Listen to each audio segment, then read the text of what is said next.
All right, we're out here at the range. We've got our HIPOINT C9, aka Ghetto Blaster 2000. Let's fire off a couple of rounds. See if maybe we can hit something.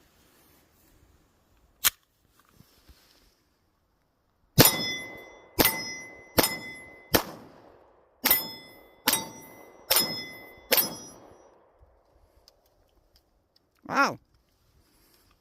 Looks like it goes bang every time and can hit a target. So maybe it's not the gun and it's the knucklehead pulling the trigger. Who knows? Thanks for watching.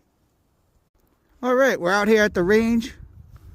We've got our HIPOINT C9, aka Ghetto Blaster 2000. Let's fire off a couple of rounds. See if maybe we can hit something.